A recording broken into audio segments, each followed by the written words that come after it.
Hello and welcome to Dominion Over Finances. I am your host, Coricka White, and I want to welcome you back into the classroom for personal finance and economics.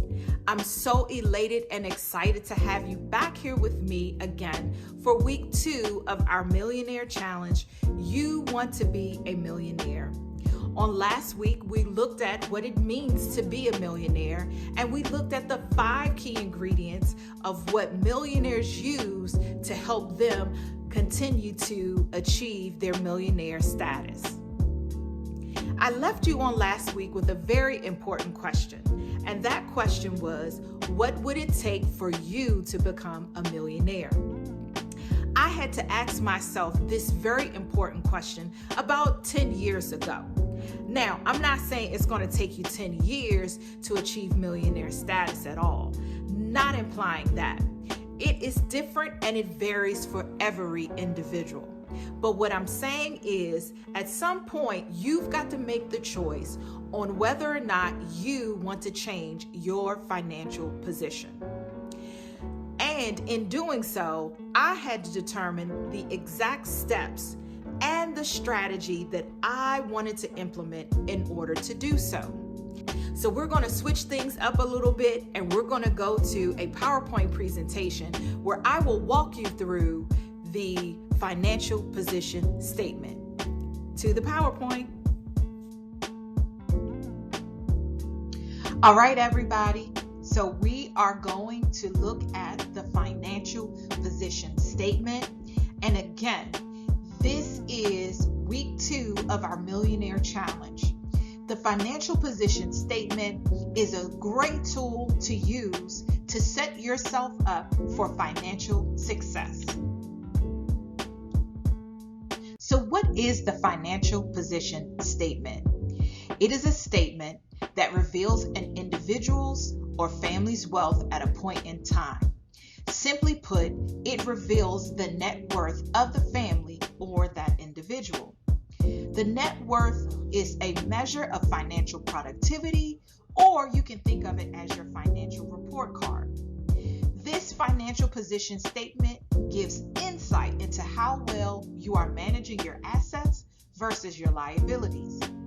You should complete this activity at least once every year, and I would recommend you do not do it more than twice per year. The reason being is because you are measuring your assets by its current fair market value, and you really don't want to do this activity more than one time per year because that fair market value could fluctuate. Hence, it could adjust your net worth value. So, this financial position statement, it can be named and called different things. Some folks refer to it as a personal financial statement. Some people refer to it as a balance sheet, and you'll most commonly hear that in the business world, and there are other names for it as well. I do want to point out there is no standard format for this statement. The financial position statement is based on a simple formula, and that is assets minus liabilities equals net worth. So let's look at assets. These are items that are owned by a person or a family. Assets can be either bought with cash outright or they can be financed. For those assets that have been financed and have not been paid with cash, they will appear in both the assets and the liability sections of the statement. And I'll point that out as we get to an example of that. When the finance assets are paid off, then guess what? They're shown only in the assets section of the statement. So what are some examples of assets? Of course, cash and anything that can be considered a cash equivalent, meaning that they can be converted to cash rather quickly, okay? So what are some other financial assets? Those are stocks, bonds, retirement accounts, your IRAs. All of those things that make up your financial assets are lumped into the assets category on the financial position statement. Personal assets such as residences, investment property, and other possessions are all included. And remember, your assets that are shown in your financial position statement are done so at the current fair market value.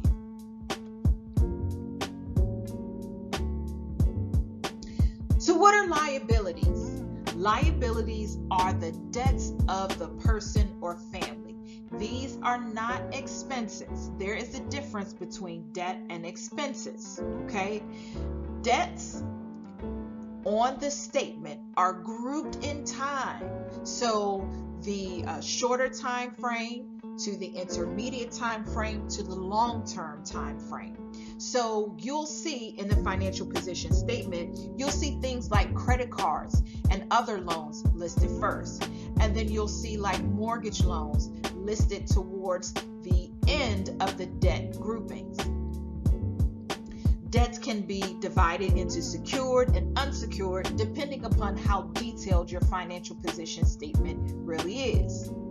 Examples of liabilities are credit cards, consumer and personal loans, automobile loans, mortgage loans, and any other loans that you may have taken out of an insurance policy or a retirement account.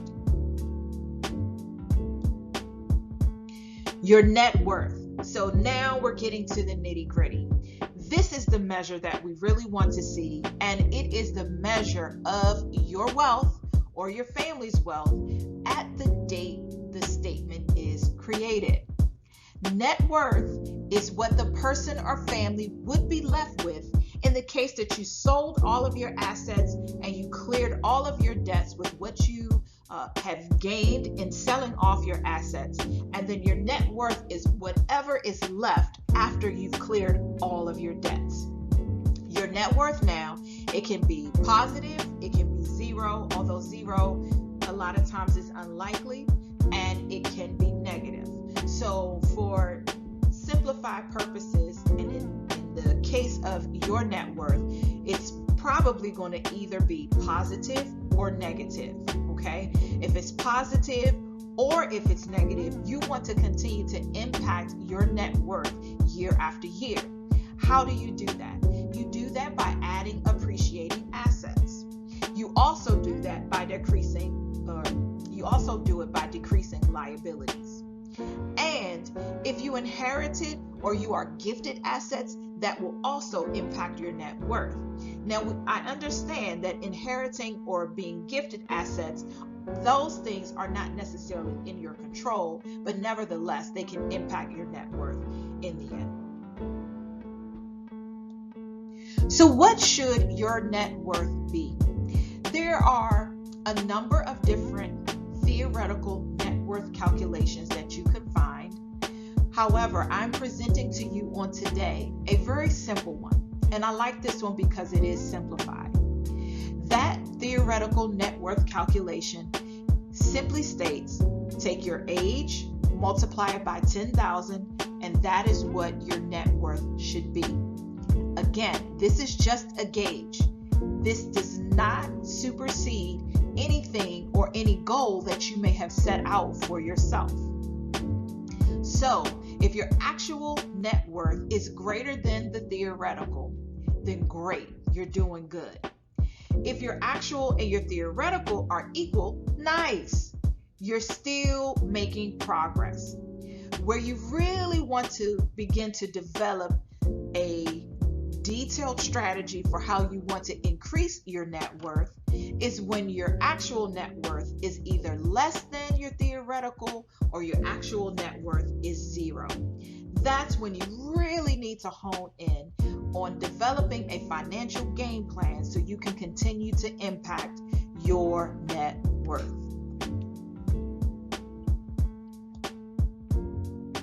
So we're going to take a look at a profile in a personal financial statement.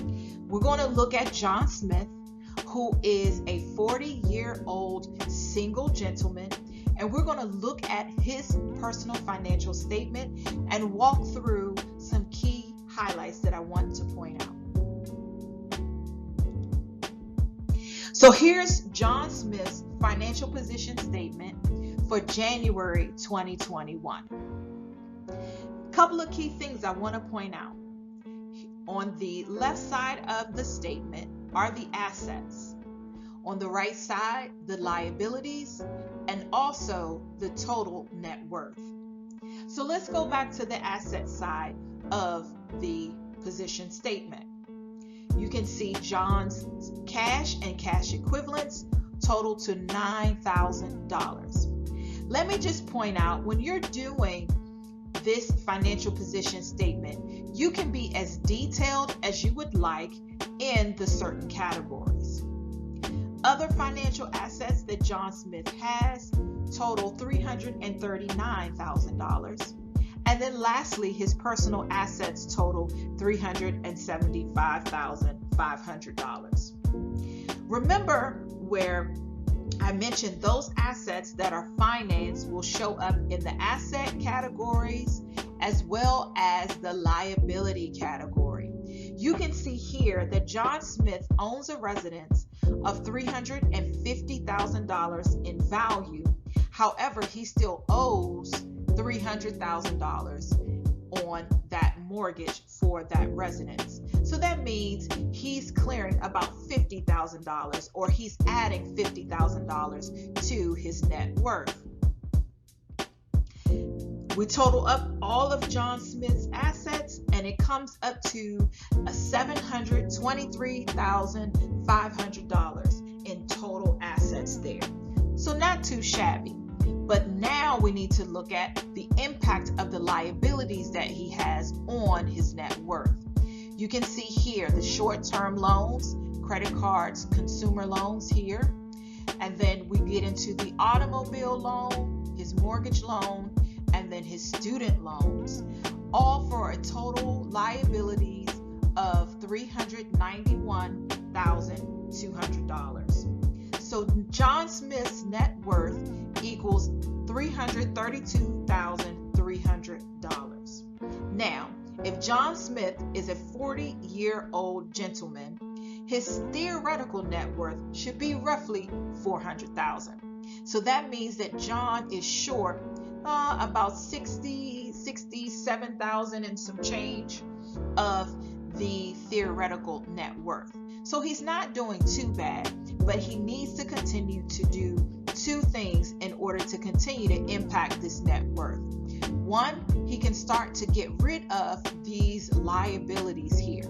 Now, I understand that the mortgage loan and the student loan, those may be a little further off, but he could definitely impact his liabilities by getting rid of his credit cards, his consumer loans, and his automobile loans.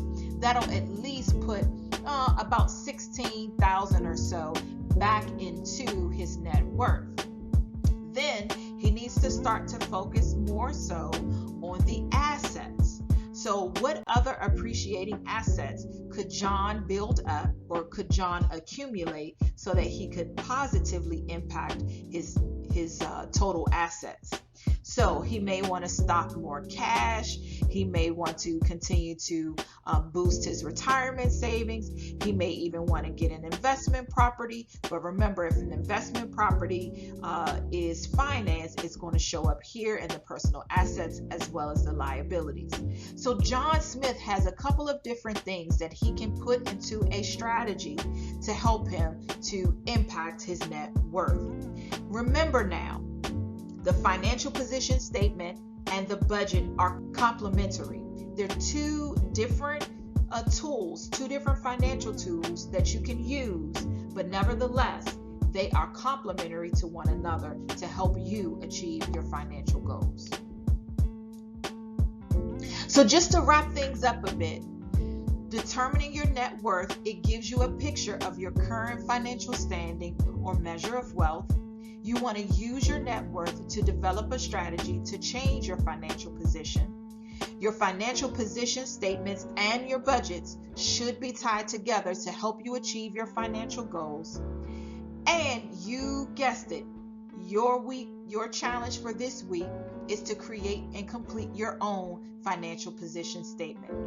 If you plan to do this activity, you want to do it every year, roughly around the same time, so that you are accounting for the current market value appropriately for your assets. I hope that this has been helpful, and I hope that this will help you with your financial position statement development.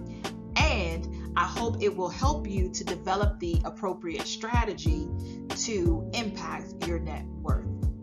Onward and upward for you, millionaire.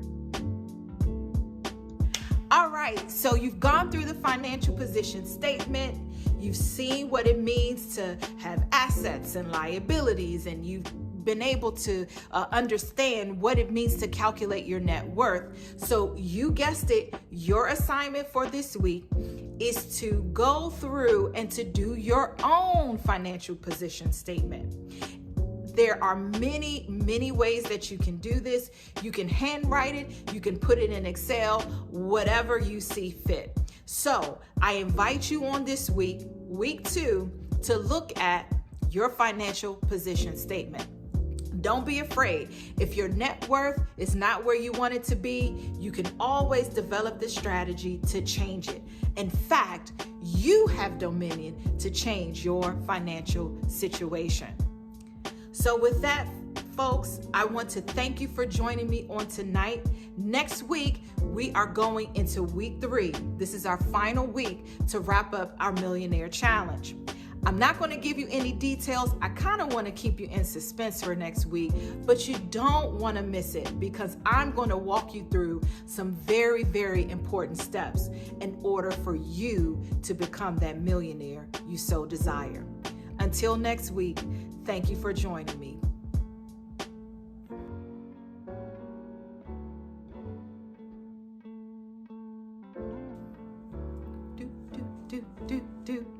Outro.